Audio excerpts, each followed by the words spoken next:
ನಮಸ್ಕಾರ. ಇದು ಸುದ್ದಿ ವಿಶ್ಲೇಷಣೆ. ನಾನು ಶಶಿಧರ್ ಭಟ್. ಇದು ನನ್ನ ಡಿಜಿಟಲ್ ವಾಹಿನಿ ಸುದ್ದಿ ಟಿವಿ. ರಾಜ್ಯ ರಾಜಕಾರಣದಲ್ಲಿ ಯಾವ ರೀತಿ ಬೆಳವಣಿಗೆ ಆಗ್ತಾ ಇದೆ ಅನ್ನೋದನ್ನ ವಿಶ್ಲೇಷಣೆ ಮಾಡೋದಕ್ಕೂ ಕೂಡ ಕಷ್ಟ ಅಂತ. ಒಂದ್ ಕಡೆ ಕಾಂಗ್ರೆಸ್, ಇನ್ನೊಂದ್ ಕಡೆ JDS, ಮತ್ತೊಂದ್ ಕಡೆ ಬಿಜೆಪಿ. ಸೊ ಕಾಂಗ್ರೆಸ್ನ ಒಳಗಡೆ ಏನಾಗುತ್ತೆ ಅನ್ನೋ ಬಗ್ಗೆ ನಾನು ಬೆಳಗ್ಗೆ ಕೂಡ ಮಾತನಾಡಿದೆ. ಏನೇನ್ ಡೆವಲಪ್ಮೆಂಟ್ಸ್ ಆಯ್ತು ಅದನ್ನ ತಮಗೆ ತಲುಪಿಸಿದ್ದೀನಿ. ಸಿದ್ದರಾಮಯ್ಯ DK ಫಾರ್ ಫೈಟ್, ನಾ ಕೊಡೆ ನಾ ಬಿಡೆ, ಅಧಿಕಾರ ಕೇಂದ್ರಿತ ರಾಜಕಾರಣ. ಅಲ್ಲಿ ಯಾವ ಮೌಲ್ಯನೂ ಇಲ್ಲ, ಬದನೆಕಾಯೂ ಇಲ್ಲ. ಅಧಿಕಾರ ಬೇಕು, ಅಧಿಕಾರ ಬೇಕು, ಅಧಿಕಾರ ಬೇಕು ಅಂದ ಕಾರಣ ಅಧಿಕಾರ ಯಾಕೆ ಬೇಕು ಅನ್ನೋದಕ್ಕೆ ಬೇರೆ ಬೇರೆ ರೀತಿಯ ವಿಶ್ಲೇಷಣೆಗಳು. ಆದ್ರೆ ಅಲ್ಟಿಮೇಟ್ಲಿ ಪೀಪಲ್ ವಿಲ್ ಸಫರ್. ಇವರ ರಾಜಕಾರಣದಲ್ಲಿ ಸಾಯುತ್ತಿರುವವರು ಜನ. ಇವರು ಅಧಿಕಾರಕ್ಕೆ ಇರ್ಲಿ ಬಿಡ್ಲಿ ಬೇರೆ ವಿಚಾರ. ಆದ್ರೆ ಇದನ್ನೆಲ್ಲ ಸಾಮಾನ್ಯ ಜನರ ದೃಷ್ಟಿಯಲ್ಲಿ ನೋಡಿದಾಗ ಬೇಸರ ಆಗುತ್ತೆ. ಇವರಿಗೆ ತಮ್ಮನ್ನು ಆಯ್ಕೆ ಮಾಡಿದ ಜನರ ಬಗ್ಗೆ ಕೂಡ ಕನಿಷ್ಠ ಗೌರವ ಇದ್ದಂತೆ ಕಾಣ್ತಾ ಇಲ್ಲ.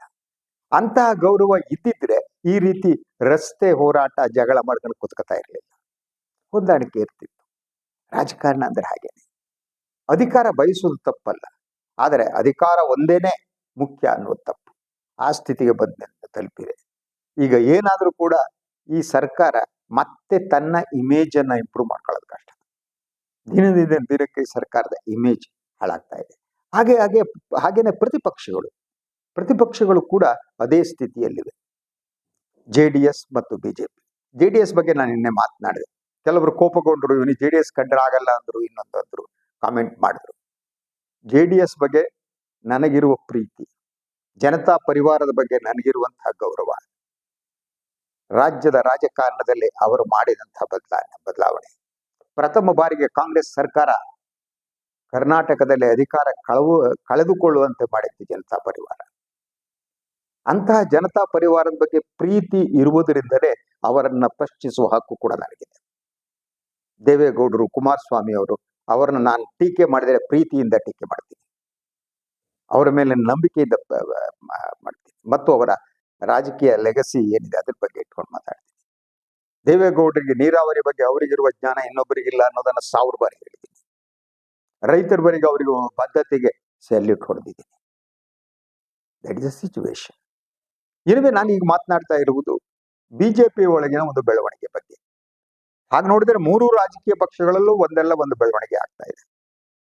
JDS ಕುಮಾರಸ್ವಾಮಿ ಅವರೇ ರಾಜ್ಯ ಘಟಕದ ಅಧ್ಯಕ್ಷರಾಗುವ ಮೂಲಕ ಒಂದು ಡಿಫರೆಂಟ್ ಸಂದೇಶವನ್ನ JDS ಕೊಡ್ತಾ ಇದೆ. ಅಗತ್ಯ ಬಿದ್ದರೆ ನಾವು ಇಂಡಿಪೆಂಡೆಂಟ್ ಆಗಿ ಹೋರಾಟ ಮಾಡ್ತೀವಿ, ಬಿ ಕೇರ್ಫುಲ್ ಅಂತ ಬಿಜೆಪಿ. ಹಾಗೇನೆ ಬಿಜೆಪಿ ಇವತ್ತು ಬಿಜೆಪಿ ರಾಜ್ಯ ಘಟಕದ ಅಧ್ಯಕ್ಷ BY ವಿಜೇಂದ್ರ ಅವರು ಗೃಹ ಸಚಿವರನ್ನ ಭೇಟಿ ಮಾಡಿದ್ರು, ಅಮಿತ್ ಶಾ ಅವರ ಜೊತೆ ಹಲವು ವಿಚಾರಗಳ ಬಗ್ಗೆ ವಿಜೇಂದ್ರ ಚರ್ಚೆ ನಡೆಸಿದ್ರು. ಇದು ಬಹಳ ಮಹತ್ವದ ಬೆಳವಣಿಗೆ ಬಿಜೆಪಿ ದೃಷ್ಟಿಯಿಂದ. ಒಂದು, ಅಮಿತ್ ಶಾ ಅವರನ್ನ ಭೇಟಿ ಮಾಡಿದ್ದು, ಅವ್ರ ಸಮಯ ಕೊಟ್ಟಿದ್ದು ವಿಜೇಂದ್ರ ಅವರಿಗೆ ಒಂದು ಪ್ಲಸ್ ಪಾಯಿಂಟ್. ಯಾಕೆಂದ್ರೆ ವಿಜೇಂದ್ರ ಅವರನ್ನ ಬದಲಿಸುವ ಒಂದು ಯತ್ನ ಮತ್ತು ಹೋರಾಟ ಬಿಜೆಪಿ ಒಳಗಿನ ಯಡಿಯೂರಪ್ಪ ವಿಜೇಂದ್ರ ವಿರೋಧಿ ಗುಂಪು ಮಾಡ್ತಾನೆ ಬಂದಿತ್ತು. ಯತ್ನಾಳ ಪಕ್ಷದಿಂದ ಹೊರಗೆ ಇದ್ದುಕೊಂಡೆ ಪಕ್ಷಕ್ಕೆ ಎಷ್ಟು ಡ್ಯಾಮೇಜ್ ಮಾಡಬಹುದೋ ಡ್ಯಾಮೇಜ್ ಮಾಡ್ತಾ ಇದ್ರು, ಈಗಲೂ ಮಾಡ್ತಾ ಇದ್ದಾರೆ. ಅವರ ಟಾರ್ಗೆಟ್ ತಕ್ಷಣ ಹೀಗೆ ನೋಡಿದ ತಕ್ಷಣ ಅವರ ಟಾರ್ಗೆಟ್ ವಿಜೇಂದ್ರ, ಯಡಿಯೂರಪ್ಪ ಅಂತ ಅನ್ನಿಸ್ಬಹುದು. ಅವರಿಬ್ಬರನ್ನ ಟಾರ್ಗೆಟ್ ಮಾಡಿದ್ರೆ ಅಲ್ಟಿಮೇಟ್ಲಿ ಸಫರ್ ಆಗುವುದು ಭಾರತೀಯ ಜನತಾ ಪಕ್ಷ. ಅವರು ಸತತವಾಗಿ ಭಾರತೀಯ ಜನತಾ ಪಕ್ಷವನ್ನ ಟಾರ್ಗೆಟ್ ಮಾಡ್ತಾ ಮಾಡ್ತಾ ಮಾಡ್ತಾ ಬರ್ತಿದ್ದಾರೆ. ಅವರ ಜೊತೆಗೆ ಬಿಜೆಪಿಯ ಒಳಗಿರುವ ಕೆಲವು ನಾಯಕರು ಗುಂಪು, ರಮೇಶ್ ಜಾರಕಿಹೊಳಿ ಅಂತವರು, ಪ್ರತಾಪ್ ಸಿಂಹ ಇತ್ಯಾದಿ ಇತ್ಯಾದಿ ಆ ಗುಂಪುಗಳು ಸೇರ್ಕೊಂಡಿವೆ. ಅಲ್ಟಿಮೇಟ್ಲಿ ಇದನ್ನು ಕೂಡ ನಾನು ಆತ್ಮಹತ್ಯಾ ರಾಜಕಾರಣ ಅಂತ ಕರಿತೀನಿ. ಕಾಂಗ್ರೆಸ್ನ ಒಳಗಡೆ ಒಂದು ರೀತಿಯ ಆತ್ಮಹತ್ಯಾ ರಾಜಕಾರಣ ನಡೀತಾ ಇದ್ರೆ, ಬಿಜೆಪಿ ಒಳಗಡೆ ಇನ್ನೊಂದು ರೀತಿಯ ಆತ್ಮಹತ್ಯಾ ರಾಜಕಾರಣ ನಡೀತಾ ಇದೆ.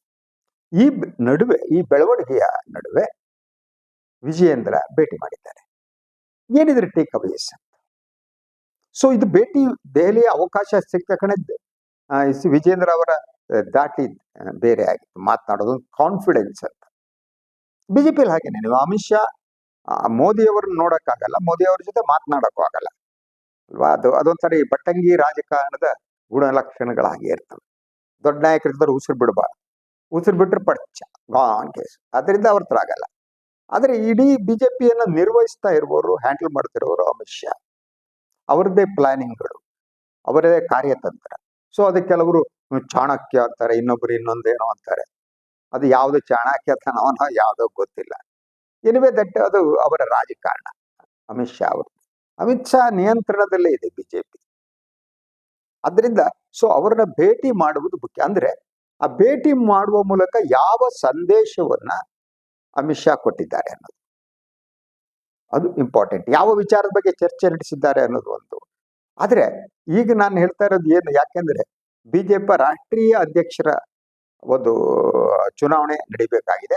ಆದ್ರೆ RSS ಮತ್ತು ಬಿಜೆಪಿ ನಡುವಿನ ಸಂಘರ್ಷದಿಂದಾಗಿ, ಜಗಳದಿಂದಾಗಿ, ಅವರ ನಡುವೆ ಯಾವುದೇ ಒಪ್ಪಂದ ಹೊಂದಾಣಿಕೆ ಆಗದೆ ಇರುವ ಕಾರಣಕ್ಕಾಗಿ ರಾಷ್ಟ್ರೀಯ ಅಧ್ಯಕ್ಷರ ಸ್ಥಾನ ಹಾಗೆಯೇ ಉಳ್ಕೊಂಡಿದೆ, ಅಲ್ಲಿ ತುಂಬಕ್ಕಾಗಿಲ್ಲ ಅವರಿಗೆ. ಸೊ ಈಗ ತುಂಬ್ತಾರೆ ಅನ್ನೋ ಸುದ್ದಿಗಳಿವೆ. ಅದು ತುಂಬೋದಿದ್ರೆ 1, 2 ಆಗ್ಬೇಕು. ಒಂದು, RSS ಮತ್ತು ಬಿಜೆಪಿ ನಡುವೆ ಒಬ್ಬರೇ ಕ್ಯಾಂಡಿಡೇಟ್ ಆಯ್ಕೆ ಆಗ್ಬೇಕು. ಅದಕ್ಕೂ ಮೊದಲು ಕರ್ನಾಟಕ ಮತ್ತು ಉತ್ತರ ಪ್ರದೇಶ ಅಲ್ಲಿ ಅಧ್ಯಕ್ಷರ ನೇಮಕ ಆಗ್ಬೇಕು. ಅಂದ್ರೆ ಈಗ ಒಂದು ವಿಜೇಂದ್ರ ಬದಲಾಗುವುದಿದ್ರೆ ಬದಲಾಗಬೇಕು, ಇಲ್ಲಿದ್ರೆ ಅವ್ರನ್ನೇ ಪೂರ್ಣಾವಧಿಯ ಅಧ್ಯಕ್ಷ ಅಂತ ಘೋಷಣೆ ಮಾಡಬೇಕು. ಈಗಿನ ಲಕ್ಷಣ ನೋಡಿದ್ರೆ most probably Vijayendra will continue as the president of state Bharatiya Janata party. ಆ ಲಕ್ಷಣಗಳು ಕಾಣ್ತಾ ಇದೆ. ಒಂದೊಮ್ಮೆ ಅವ್ರನ್ನ ಬದಲಾಯಿಸಬೇಕು ಅಂತಿದ್ರೆ ಒಂದು ಭೇಟಿ ಆಗ್ತಿರ್ಲಿಲ್ಲ. ಭೇಟಿ ರಾಜಕಾರಣದಲ್ಲಿ ಇದೆಲ್ಲ ಸಂದೇಶಗಳು. ಸೊ ಭೇಟಿ ಆದ್ರೂ ಎಸ್ ನಿಮ್ಮ ಅವಧಿ ಮುಗೀತು ಅಂತ ಅಂತಿತ್ತು. ಯೂಶುವಲಿ ಬದಲು ಮಾಡ್ಬೇಕಾದ್ರೆ ಆಗದೇ ಇಲ್ಲ. ಬದಲು ಮಾಡೋದಕ್ಕಿಂತ ಹಿಂದೆ ಒಂದು ಫೋನ್ ಮಾಡಿ ಏನನ್ನ ಮಾಡ್ಬಿಟ್ಟು, ಅದು ಯಾರು ಅಮಿತ್ ಶಾ ಅಂತ ಅವ್ರು ಮಾಡಲ್ಲ, ಉಸ್ತುವಾರಿನೂ ಇನ್ನು ಯಾರ ಹತ್ರ ಹೇಳ್ಬಿಟ್ಟು ನೀವು ಮುಗಿತಪ್ಪ ಅನ್ನೋದು. ಸೊ ಆದ್ರಿಂದ ಅವ್ರು ಭೇಟಿಗೆ ಅವಕಾಶ ಕೊಟ್ಟಿದ್ದಾರೆ ಅಂತಂದ್ರೆ ಒಂದು ಸ್ಟೇಟ್ ಬಿಜೆಪಿಯ ಅಧ್ಯಕ್ಷರಾಗಿ ವಿಜೇಂದ್ರ ಮುಂದುವರಿಯೋದು, ಅದಕ್ಕೆ ಅಮಿತ್ ಶಾ ಆಶೀರ್ವಾದ ಮಾಡುವಂಥದ್ದು. ಹಾಗಿದ್ರೆ ಯಾಕೆ? ಸೊ ಈ ಆಶೀರ್ವಾದಕ್ಕೆ ಬೇರೆ ಬೇರೆ ಅರ್ಥಗಳಿರ್ತವೆ. ಇದೆ ಅದು ಸಂದೇಶ. ಒಂದು, ರಾಜಕಾರಣಕ್ಕೆ ಸಂಬಂಧಪಟ್ಟಂತೆ ಯಡಿಯೂರಪ್ಪ ಮತ್ತು ವಿಜೇಂದ್ರ ಅವರ ಸ್ಟ್ಯಾಂಡ್ ಏನಿದೆ, JDS ಅನ್ನ ದೂರದಲ್ಲಿ ಇಡಬೇಕು. We should not go together. JDS ಜೊತೆಗೆ ಹೋದ್ರೆ ನಮಗೆ ಲಾಭ ಆಗುವುದಕ್ಕಿಂತ ನಷ್ಟ ಆಗುವುದೇ ಹೆಚ್ಚು. ಇದು ಯಡಿಯೂರಪ್ಪ ಮತ್ತು ವಿಜೇಂದ್ರ ಅವರ ಸ್ಟ್ಯಾಂಡ್. ಈಗ ಅಮಿತ್ ಶಾ ಭೇಟಿ ಮಾಡಿರುವುದರಿಂದ ಅವಕಾಶ ಕೊಟ್ಟಿದ್ದರಿಂದ ಈ ಸ್ಟ್ಯಾಂಡಿಗೆ ಅಮಿತ್ ಶಾ ಒಪ್ಪಿದ್ದಾರ ಅನ್ನೋ ಪ್ರಶ್ನೆ ಇರಬೇಕು ಅಂತ ಅನ್ಸುತ್ತೆ. ನಾನು ನಿನ್ನೆ ಒಂದು ವಿಶ್ಲೇಷಣೆಯಲ್ಲಿ ಹೇಳಿದೆ, ಎಲ್ಲೋ JDS ಬಿಜೆಪಿಯಿಂದ ದೂರ ಆಗ್ತಾ ಇದ್ದಾಗ ಕಾಣುತ್ತೆ ಅವ್ರ ವರ್ತನೆ. ಅವರ ಇಡೀ ರಾಷ್ಟ್ರೀಯ ಮಂಡಳಿ ಸಭೆ ಏನ್ ನಡೀತು, ಆ ಸಭೆಯಲ್ಲಿ ಅವರು ಮಾತನಾಡಿದ ರೀತಿ, ಸ್ವತಂತ್ರವಾಗಿ ನಾವು ಚುನಾವಣೆಯನ್ನ ಸ್ಪರ್ಧಿಸ್ತೀವಿ ಅನ್ನುವ ರೀತಿಯಲ್ಲಿ ಅವರು ಮಾತನಾಡಿದ್ದು ನನಗೆ ಆಗ ಸಂಶಯ ಬಂದಿತ್ತು. ಅದನ್ನ ನಾನು ಹೇಳಿದ್ದೇನೆ ವಿಶ್ಲೇಷಣೆಯಲ್ಲಿ. ಮೋಸ್ಟ್ಲಿ ಇಟ್ಸ್ ರಿಲೇಷನ್ ಏನಿದೆ ನಡುವೆ ಮತ್ತೆ ಬಿರುಕು ದೊಡ್ಡದಾಗ್ತಾ ಇದೆ ಬಿಜೆಪಿ ಅಂಡ್ JDS. ಆ ಲಕ್ಷಣಗಳು ಅವರ ಇಡೀ ಚಟುವಟಿಕೆಯಲ್ಲಿ ಕಾಣ್ತಾ ಇತ್ತು. ಇವತ್ತು ಯಾವಾಗ ವಿಜೇಂದ್ರ ಅಮಿತ್ ಶಾ ಅವ್ರನ್ನ ಭೇಟಿ ಆದ್ರೂ ಇದಕ್ಕೆ ಇನ್ನಷ್ಟು ಪುಷ್ಟಿ ದೊರಕಿದೆ. ವಿಜೇಂದ್ರ ಕಂಟಿನ್ಯೂ ಆದ್ರೆ ದ ಪ್ರೆಸಿಡೆಂಟ್, ಈ ಮೈತ್ರಿ ಇನ್ನಷ್ಟು ದುರ್ಬಲಗೊಳ್ಳುತ್ತೆ. ಯಾವಾಗ ಉದುರು ಬೀಳುತ್ತೋ ಗೊತ್ತಿಲ್ಲ. ಇವರು ಬದಲಾಗ್ಬಿಟ್ಟು ಯಾರು JDSನವರು ಸೋಮಣ್ಣನಂತವ್ರು ಕೂಡಿಸೋ ಒಂದು ಯತ್ನ ಮಾಡ್ತಿದಾರಲ್ಲ, ಹಾಗಾದ್ರೆ ಮೈತ್ರಿ ಗಟ್ಟಿಯಾಗತ್ತೆ ಅಂತ ಅರ್ಥ. ಆದ್ರೆ ಇವತ್ತಿನ ಈ ಬೆಳವಣಿಗೆ ನೋಡಿದ್ರೆ ಎಸ್, ಕೇಂದ್ರ ಬಿಜೆಪಿ ನಾಯಕತ್ವ ಏನಿದೆ ಅದು ವಿಜೇಂದ್ರಗೆ ಆಶೀರ್ವಾದ ಮಾಡ್ತಾ ಇದ್ದಂಗೆ ಕಾಣುತ್ತೆ. Vijayendra will continue as the president. Let us wait. ಇದು ಬಹಳ ಮಹತ್ತರ ಬೆಳವಣಿಗೆ ಅನ್ನೋದಕ್ಕಾಗಿ ಈ ಸಂಜೆ ತಮಗೆ ಹೇಳ್ತಾ ಇದ್ದೀನಿ. Something will happen. ಅದರಿಂದ ನನಗನ್ಸೋ ಹಾಗೆ ಸಂತೋಷದಲ್ಲೇ ವಿಜಯೇಂದ್ರ ಬೆಂಗಳೂರಿನ ವಿಮಾನ ಹತ್ತಿ ಬರ್ತಾರೆ. ಯಾಕಂದ್ರೆ ಒಂದು ಬಹಳ ಸ್ಪಷ್ಟವಾಗಿ ಬಿಜೆಪಿ ನಾಯಕತ್ವ ಗೊತ್ತಿದೆ. ಯಡಿಯೂರಪ್ಪ ವಿಜೇಂದ್ರ ಅವ್ರನ್ನ ಬಿಟ್ಟು ಅವರಿಂದ ಅಧಿಕಾರ ಕಸಿದುಕೊಂಡ್ರೆ ಕುಸ್ತೋಗುತ್ತೆ ಬಿಜೆಪಿ.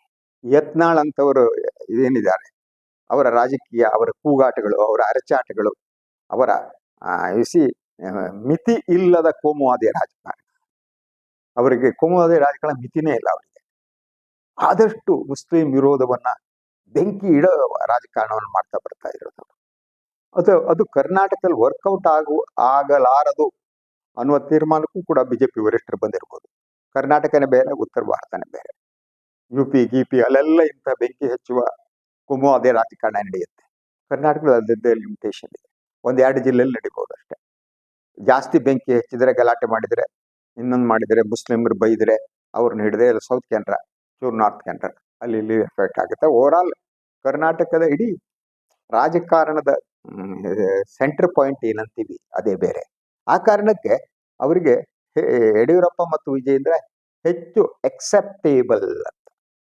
ಯಾಕಂದ್ರೆ ಅವರು ಆ ಕೋಮುವಾದಿಯನ್ನು ಎಷ್ಟು ಬೇಕೋ ಅಷ್ಟು ಇಟ್ಕೊಂಡು ಉಳಿದ ವಿಚಾರದ ಸುತ್ತ ಬಿಜೆಪಿಯನ್ನು ಕಟ್ಬಲ್ರು. ಒಂದು ರೈತರ ವಿಚಾರಕ್ಕೆ ಸಂಬಂಧಪಟ್ಟ ಹಾಗೆ ಅವ್ರದ್ದೇ ಆದ ಸ್ಟ್ಯಾಂಡ್ಗಳಿವೆ. ಒಂದು ಮಿತಿಯನ್ನ, ಕೋಮುವಾದಿ ರಾಜಕಾರಣ ಒಂದು ಮಿತಿಯನ್ನು ಮೀರಲ್ಲ.